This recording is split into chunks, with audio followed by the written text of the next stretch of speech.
Today we're tackling one of the absolute essentials for any website owner: how to make your WordPress site truly mobile responsive. By the end of this tutorial, you'll know the exact strategies to ensure your site looks great and works smoothly no matter what device your visitors are using, and trust me, that's going to keep your users happy and engaged.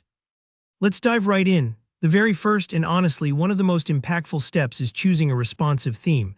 I can't stress this enough. The theme you start with forms the backbone of your site's mobile experience.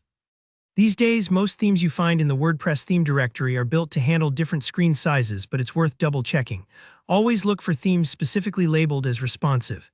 Don't just take the theme author's word for it. Scroll down to the user reviews and see what people are saying about mobile performance. If you see complaints about odd layouts or unclickable menus on phones, that's a red flag. Pick something that's trusted and widely used. Think of your theme as the foundation of your house. If it's solid, everything you build afterward will stand up. Next up, we have some fantastic built-in tools in WordPress that don't require you to touch a single line of code: the customizer and the block editor. First, the customizer. Head to Appearance, then Customize in your dashboard. You'll notice some little device icons at the bottom of the panel: desktop, tablet, mobile. These are your windows into how your site looks on different screens.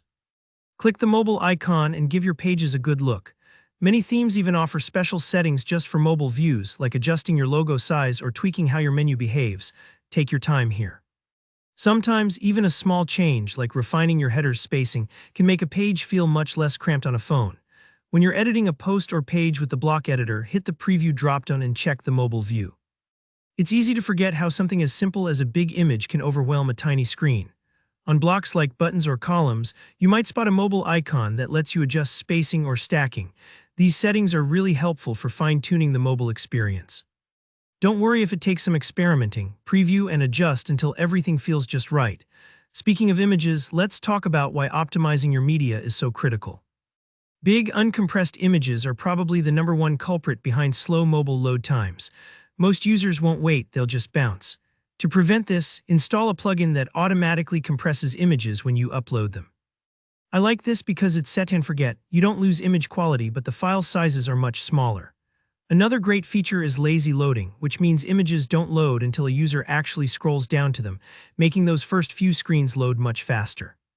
If you work with custom CSS, make your images fluid by ensuring their width is set to 100% and height to auto. This way, images shrink or grow perfectly to fit any container without overflowing the screen. Now let's talk navigation. As much as we love a beautiful menu on desktops, it often gets messy on mobile. The trick is to simplify. Swap your desktop menu for a hamburger icon, that little 3-line button that opens the menu vertically. Most quality WordPress themes have this already, but it's important to double-check. Avoid overcrowding with tons of submenus. Focus on your top-level links and keep it clean. This ensures users aren't endlessly tapping and searching, which gets frustrating on a small device. Finally, don't forget about your forms and your text. Make sure contact forms, buttons, and other interactive elements are large enough to easily tap with a finger. Small tap targets are hard to hit and can really annoy your viewers. For text, stick with a minimum of 16 pixels for your base font size, and always check the contrast. Text should be dark on a light background or vice versa, so it's easy to read even outside in the sun. That's it. With these steps, you're well on your way to a much more mobile-friendly WordPress site. Remember, take a bit of time to test as you go, and don't be afraid to ask for feedback from others on different devices.